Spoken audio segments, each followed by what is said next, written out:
안녕하세요. 랑랑랑 즐거운 수학의 김낙헌입니다. 이번 시간은 여러분들과 함께 문제풀을 통해서 실력을 쌓아가는 시간, 전천고등학교 2학년 2학기 기말 확통 시험 문제를 한번 준비해봤습니다. 함께 공부해가면서 응용력을 한 뼘 성장시켜야 되겠습니다. 자, 9번부터 시작합니다. 확률별수 x의 질량 함수가 쭉 주어져 있다.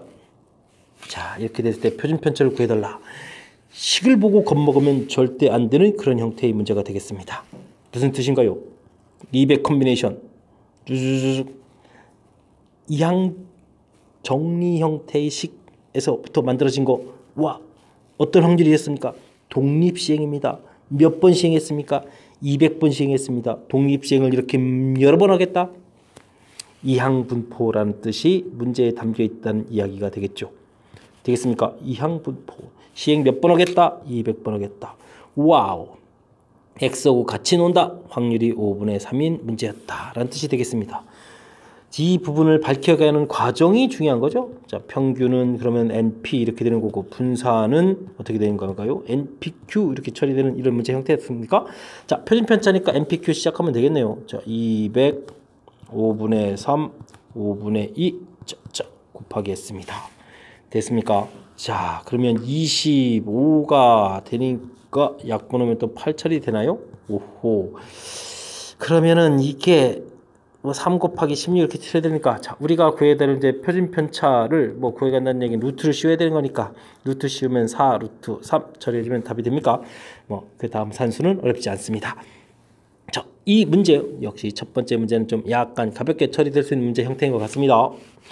자, 역시 식에 쫄지 말고 이 식 중간조차 잠깐 말씀드렸습니다. 독립시행이다. 독립시행인데 여러 번 진행한다. 이항분포다 라는 과정. 그 다음에는 여러분들이 가볍게 기억한 공식 형태의 평균 분산 구해가는 식을 기억했다면 불이가능한 그런 문제 형태였습니다. 설명 잘 이해되셨습니까? 첫 번째 9번 설명 깔끔하게 마무리하고 다음 문제 넘어갑니다.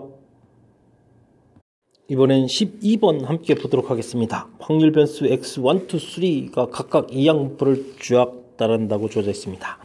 이들은 근사적으로 정규분포를 이룹니다. 시행의 수가 충분히 크니까 맞는 말입니다.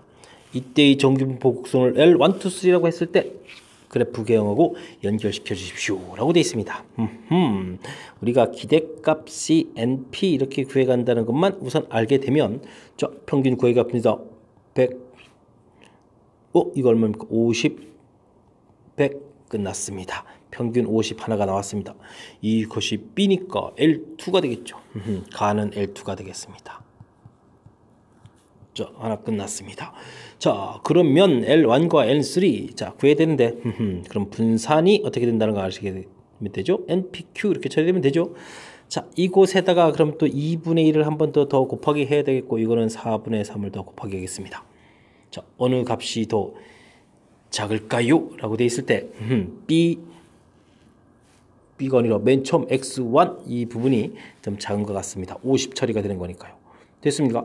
작다라는 이야기는 뭐죠? 분산이 작다, 표준편차가 작다.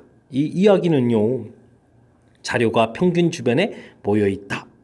자료가 평균 주변에 모여있다는 이야기는 어떻게 되겠습니까? 그래프가 평균 주변에 모여 있어야 되니까 이 봉우리가 점점 이렇게 높이 솟아야 되는 거죠. 자, 이 부분이 L1이 되겠습니다. 자, 그러면 다는요, 당연히 L3 이렇게 처리되겠죠? 자, 그러면 가볍게 문제풀이가 끝났습니다. 자, 설명을 좀 이해되셨습니까? 자, 이항분포는 뭐 이렇게 알아야 될 항목이 많은 게 아니라 기본적인 형태들, 이항분포라는 사실 자체만 알면 그 다음부터는 어렵지 않죠? 평균 분산해서 각각 구해서 평균 50, 100 구분 됐고요. 그 다음에 이제 분산의 의미, 표준편차의 의미를 물어본 것 같습니다. 표준편차가 작다는 이야기는 자료들이 평균 주변에 모여 있으니까, 옴닥옴닥 모여 있어야 되니까, 평균 주변에 자료량이 많아야 되니까 그래프의 봉우리가 점점 커져가야 되겠죠. 자, 그걸 통해서 그래프 모양하고 매치업 시켜가는 그런 문제 다시 한번 짚어드렸습니다. 자, 12번 마무리합니다. 이번엔 13번 함께 살펴보도록 하겠습니다. 부등식을 만족시키는 자연수 xy 택하는 경우의 수를 구해주십시오 라고 되어 있네요. Z를 왜 이렇게 따로 넘겨놨을까요? 자, x 플러스 y 플러스 z 7보다 작거나 같다 처리해주면 되겠습니다. 작다. 근데 자연수라고 했습니다. 그럼 뭐 자연스럽게 x 프라임, y 프라임, z 프라임 일씩 주어지는 형태를 처리해서 3을 빼니까 4 처리해주면 되겠고, 그렇다면 요 값이 4보다 작거나 같다니까 0, 1, 2, 3, 4를 생각하라는 이야기. 중복조합과 관련된 문제풀이가 되겠습니다. 서로 다른 세 개의 중복을 합해서 1개, 0개, 1개, 2개, 3개, 4개를 선택하라. 이런 형태를 모두 계산해 줘야 되는 거죠. 자, 계산한 결과는 어떻게 됐습니까? 3, 2 컨비네이션 0 이렇게 처리되는 건가요? 다음은요. 4에 3 컨비네이션 1, 5에 4 컨비네이션 2, 6에 5 컨비네이션 3, 7에 6 컨비네이션 4 이런 모양 형태를 우리가 더하게 해야 되는 결과가 되겠습니다. 상당히 규칙적이라는 거가 이해되셨습니까? 자, 앞에 숫자가 하나씩 커져갑니다. 파스칼 삼각형을 떠올려야 되는 거죠. 됐습니까? 자, 근데 뒤에 숫자도 커져가겠다. 그러면은 이런 모양 형태로 가는 겁니다. 그럼 답이 이렇게 되는 답. 자, 다음 번째 칸입니다. 7 컨비네이션 4. 이것이 이제 답형 모양이 돼야 되겠죠. 자, 계산을 조금 더 한다면 7, 6, 7 컨비네이션 3으로 고쳐서 7, 6, 5에 3, 2, 1 해서 약분하게 되면 35 해서 최종 답을 구해갈 수 있는 그런 모양이 되겠습니다. 중복조합이라는 사실 자체, 자, 주어진 식 부등식으로 되어 있다고 당황하면 안 되고요. 자, 자연수, 자, 1씩 주어져서 x를 1 더하기 x 프라임 이런 형태로 치환 모양으로 좀 대처를 한 거죠. 자, 됐고요. 부등식 역시 당황하면 안 된다고 말씀드렸습니다. 0, 1, 2, 3, 4 이렇게 나올 수 있는 부분이니까 방정식이라면 이렇게 중복조합으로 연결돼서 우리가 계산 처리가 되겠다라는 모양이 이 문제의 핵심 항목이 되겠습니다. 됐습니까? 자, 파스칼 삼각형 역시 판단하는 거 잊으면 안 되겠고요. 자, 설명 잘 이해되리라 믿으면서 다음 문제로 넘어가도록 하겠습니다. 이번엔 천천구 15번 살펴보도록 하겠습니다. 정기분포를 따르는 모집단에서 표본을 이미 추출하여 모평균을 추정하려고 합니다. 실내 구간에 대한 설명 중 옳은 것을 있는 대로 골라주십시오. 구간 나왔을 때 이걸 당연히 실내 구간 길이라고 하는데 알겠습니다.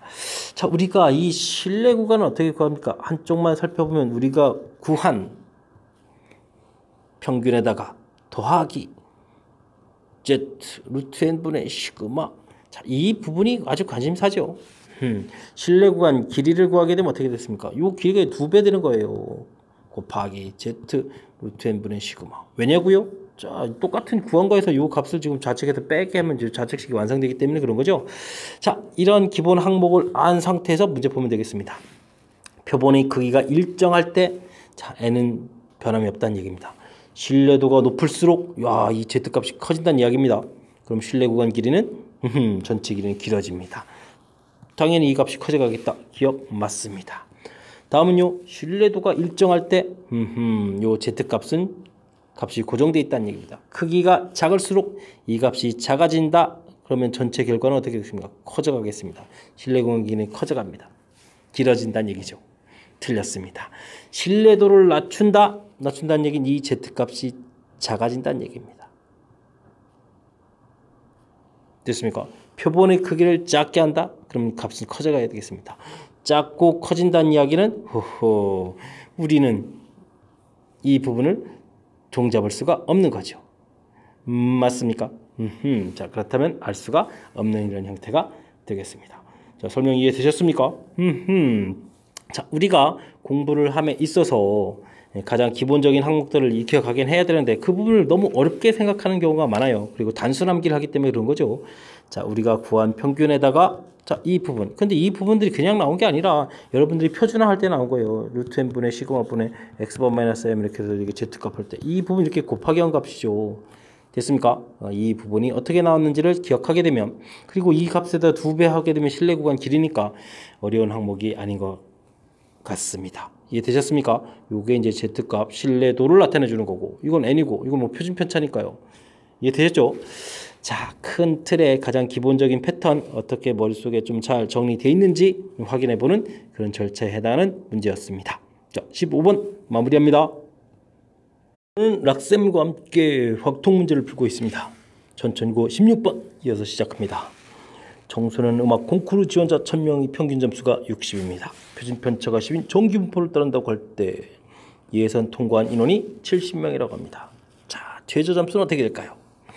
자, 이런 부분들을 정규분포를 따른다, 평균이 60이다, 표준 편차가 10이다, 뭐 이렇게 표시를 해서 설명을 해도 되는데, 자, 이런 식 표현하게 되면 이제 개념 설정하는데 문제가 되죠.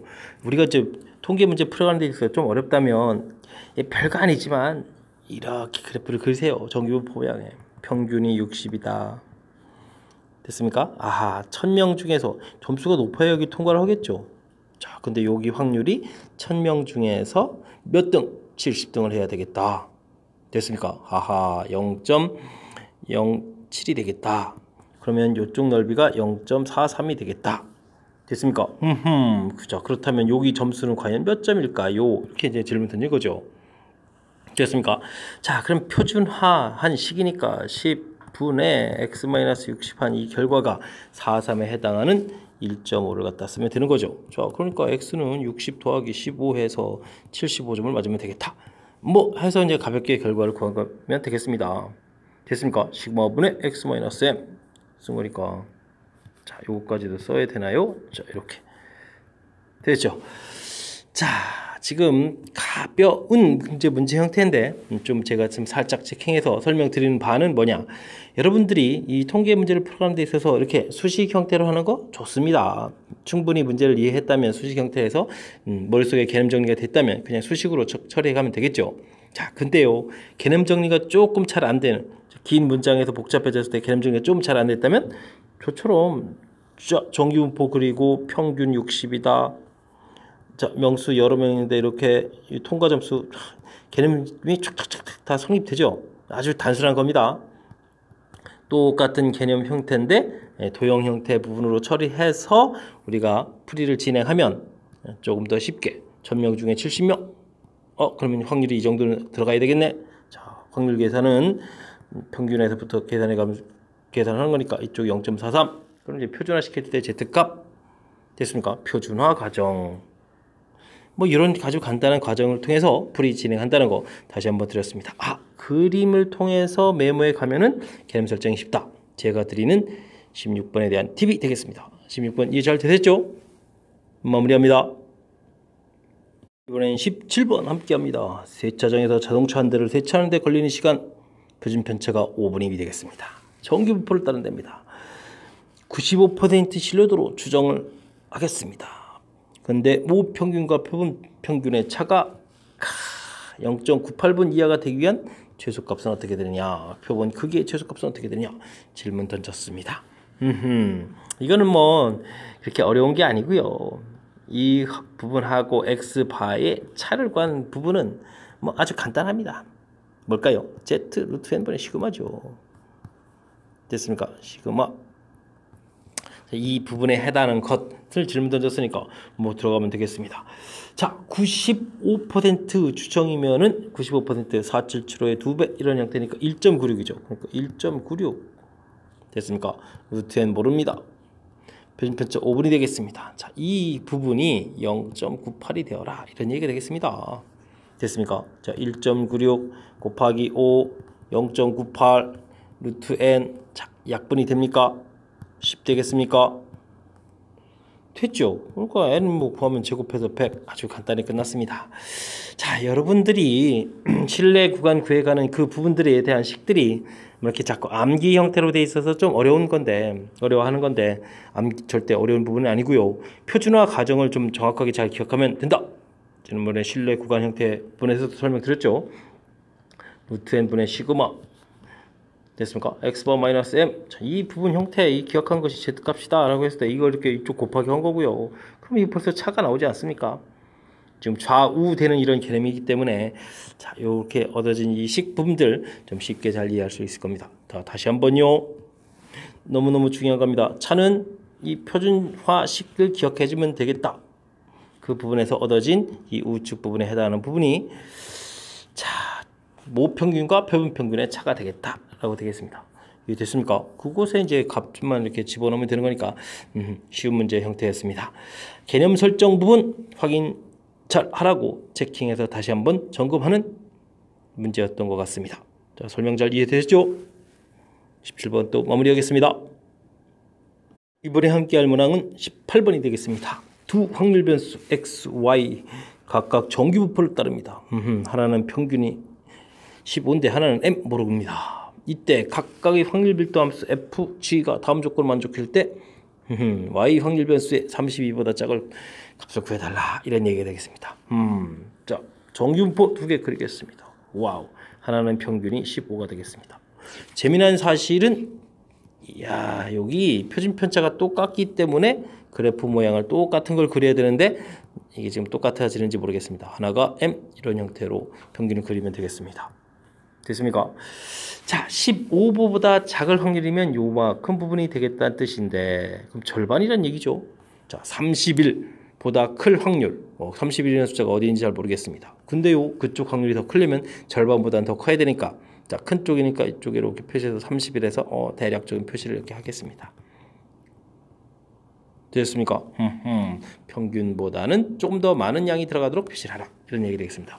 자, F19. 이 그래프가 FX고 이쪽 그래프가 GX 그래프 이렇게 되는 거 있죠? 자, 그럴 때 19, 15보다 큰 좌표. 19 이때 함수값. 그런데 31 아까 똑같은 31인데요. 와, 31일 때 함수값 같아야 되겠습니다. 같은 높이야 되겠다. 확률이 같다. 근데요 이게 지금 그래프가 똑같은 그래프를 평행 이동하는 형태죠. 왜냐면 있고요 표준 편차가 똑같으니까. 그렇다면 평균에서부터 4만큼 떨어져 있다는 얘기거든요. 그러면 여기도 얼마만큼? 4만큼 떨어져 있어야 되겠다. 자, 아주 중요한 정보가 제공되어 있습니다. 즉 평균이 35라는 정보가 제공된 겁니다. 자, 이해됐습니까? 자, 그렇다면 풀 내용이 정리가 됐습니다. 자, y라는 확률 변수는 평균이 35 이렇게 돼 있는데 우리가 풀어야 될 것은 얼마죠? 자, 32 이보다 클 확률을 구해달라라고 되겠습니다. 자, 표준화 들어갑니다. 3분의 32 마이너스 35 z값이 마이너스 1입니다. 자, 그러면 표에 가서 1에 해당하는 0.3453 즉 마이너스 이쪽 확률을 구해야 되는 거죠. 0.3413 3413이었군요. 잘못한 것 같습니다. 자, 이쪽 0.5가 자동으로 추가되는 거니까 전체 확률은 0.8413 이렇게 처리되나요? 8413 이렇게 처리해주면 되는 문제. 큰일 났습니다. 8413 큰일 날 뻔했습니다. 작을 확률이었습니다. 이쪽을 구하라는 얘기입니다. 그럼요. 0.5에서 0.3413을 빼야 되겠군요. 7, 8, 9에서 4를 빼니까 5가 되나요? 그러면 0.1587. 자, 0.1587이 답이 되겠습니다. 엉뚱한 답 구할 뻔했습니다.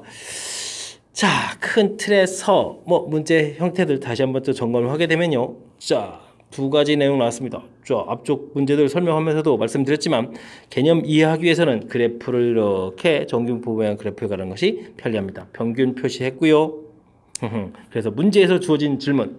자, 15보다 작을 이 확률, 그다음 이쪽에 구할 것은 근데 이게 0.5인데 0.5보다 더 클 확률, 평균보다 작은 쪽에 31이 있다. 두 번째는요, 함수값 형태, 즉 확률 형태는 이 함수값 형태 같은 높이 되어야 되겠다. 됐습니까? 근데요 중요한 것은 표준 편차가 같기 때문에 애초에 두 그래프 모양이 평행 이동한 거라서 평균에서부터 떨어진 차이가 똑같다는 걸 통해서 평균 밝혀내는 과정, 이 부분이 이 문제의 핵심이 되겠습니다. 자, 그러면 평균 알려진 상태에서 32보다 작을 확률인데 제가 잠깐 실수했습니다. 작을 확률 이쪽 부분요. 알겠습니다. 그럼 큰 확률은 더하면 되는 거였다는 거고요. 작은 확률은 0.5에서 빼서 최종 답을 구해가는 절차 다시 한번 점검해 드렸습니다. 자, 두 개의 함수 그래프가 나온다고 해서 당황할 필요는 없고요. 그리고 그런 부분들을 정리하는데 지금 선생님이 하듯이 자, 이렇게 정규분포 모양을 그려서 주어진 내용을 좀 정리해가면 쉽게 풀 수 있다는 것을 다시 한번 확인할 수 있는 그런 문제였습니다. 설명 잘 이해되셨죠? 잘 이해하시기 합니다. 이번에 함께할 문항은 20번 서술형 두 번째 문제고요. 전천고 문제 마지막 문제가 되겠습니다. 어느덧 마지막 문제가 됐군요. 자, 어떤 문제일까요? 어느 초콜릿 공장에서 만드는 초콜릿 한 개의 무게는 평균이 20, 표준 편차가 3루트 30g입니다. 정기분포를 따릅니다. 됐습니다. 이 공장에서는 3개를 한 상자에 묶어서 파는데 그 무게가 52.44 이하면 불량품으로 판정한다고 합니다. 먼저 이 부분부터 하겠습니다. 52.44를 3으로 나누겠습니다. 3일은 3, 자, 20이니까 3, 7이 21 됐고요. 14니까 점 찍고 3, 4, 12에다가 24니까 3, 8이 24입니까? 17.48이라는 얘기입니다. 자, 무슨 얘기를 하려고 지금까지 내용을 정리했죠? 자, 보겠습니다. 평균이 20이 되는데 17.48 이하가 되게 되면은 요거는 불량이다 라는 얘기가 되겠습니다. 오호호, 좀 이해되셨습니까? 자, 그런데 표준 편차가 우와, 이거 뭐 계산하기 좀 상당히 불편하겠는데요. 자, 일단은 내용 됐습니다. 자, 이 공장에서 400 상자 중에서 70, 근데 공장에 제출된 400 상자 중에서 72 이하일 확률을 구해 주십시오 라는 문제가 됐습니다. 자, 먼저 우리는 이 확률부터 구해야 되겠습니다. 확률이 과연 어떻게 될까요? 자, 근데 요 3개의 상자를 묶으니까 루트 n 분의 시그마 분의 x-m 이게 들어가야 되는 거죠. 자, 그럼 어떻게 되겠습니까? 루트 3 3개를 묶었다. 그 다음에 3 루트 3 됐고요. 17.48 마이너스 20이다. 와우, 이걸 그럼 어떻게 되겠습니까? 예, 2.52가 되는 건가요? 자, 그걸 또 3으로 나눠야 되겠습니다. 마이너스는 당연히 있는 거이고, 그러면 3, 8이 24 맞습니까? 3, 4, 12 0.84가 됐군요. 야, 0.84일 확률, 여기 확률이 0.3이다 나와 있네요. 자, 그러면 이쪽 확률은 0.2 구했습니다. 우와, 확률 구해놨습니다. 자, 근데요, 이런 상자를 몇 개? 400개를 조사해야 되니까, 자, 이제 이항분포를 따라간다는 겁니다. 400개. 불량일 확률이 10분의 2가 되는 거죠. 됐습니까? 자, 그렇다면은 일반적으로 평균은 얼마가 되겠습니까? 80 상자가 평균이 되겠고요. 우와, 됐습니까? 분산은 어떻게 될까요? 여기다가 또 10분의 8 곱하게 되는 거죠. 그럼 8제곱 이렇게 되겠네요. 알겠습니다. 자, 평균이 일반적으로는 80 상자가 되겠습니다. 자, 근데요 72 상자 이하가 나와라 이런 뜻이 됐습니다. 자, 표준 편차가 8이었으니까 72-80 해주면 마이너스 1 처리가 되는 건가요? 자, 근데 마이너스 1일 때의 확률도 가르쳐줬겠죠. 0.34가 되겠습니다. 0.34. 그렇다면 우리가 구할 확률은 얼마가 되겠습니까? 0.5에서 0.34를 빼면 되니까 0.16 이렇게 처리해서 최종 답을 구해가는 문제 형태가 되겠습니다. 자, 이쪽 동네 우리가 공부했을 때 낼 수 있는 가장 하이라이트 문제를 낸 것 같습니다. 자, 정규분포 큰 틀이고요. 나온 결과를 이항분포 연결시켜서 다시 정규분포로 가는, 자, 연결고리가 돼가는 그런 부분이니까 뭐 낼 수 있는 것들을 뭐 다 결합시킨 거니까 가장 어려운 문제 형태라고 보면 되겠습니다. 뭐 이 정도 문제들 여러분들이 풀 수 있다면 다른 문제들은 뭐 큰 문제가 없겠죠. 자, 다시 한번 점검을 해보게 되면 주의해야 될 점은 몇 가지 있습니다. 평균 표시하고 표준 편차 표시했는데, 자, 무게가 이렇게 돼 있다는 얘기는 한 개의 무게로 따져야 되는 거니까 하나의 무게 평균을 했고요. 근데요, 3개씩 묶어서 하나로 해야 되는 거니까, 자, 요게 이제 표본 추출한 겁니다. 그래서 표본 형태로 계산 들어가는 부분 보여드렸고요. 자, 그래서 Z값 구해서 확률 처리했고, 자, 그런 상자를 400 상자 중에서 또 골라야 되는 거니까 평균 분산 구해가는 그런 부분 처리 좀 보여드렸습니다. 자, 전체적인 흐름 좀 이해되셨습니까? 정확하게 잘 이해해서 풀이를 한다면 이 부분, 이쪽 파트 부분에서, 동계 파트 부분에서 가장 까탈스러운 문제 형태도 가볍게 풀 수 있다는 거 보여드렸습니다. 자, 그나마 기말고사 범위는 처음 공부하는 내용은 좀 살짝 좀 어려운 내용이지만 학습이 조금 진행되면 거의 비슷한 패턴들을 계속 풀이 진행하게 되는 거니까 확실하게 문제 풀이법을 익혀가는 것이 가장 확실하게 이제 공부할 수 있는 방법이라는 거 다시 한번 이제 말씀드립니다. 자, 착실하게 공부하면 학습량이 많지 않아도 좋은 결과를 얻을 수 있는 것이니까 열심히 공부하시기 바랍니다. 자, 전천고 서수용 두 번째 문제를 마지막으로 전천고 풀이를 마칩니다. 이상 즐거운 수학의 김낙환이었습니다.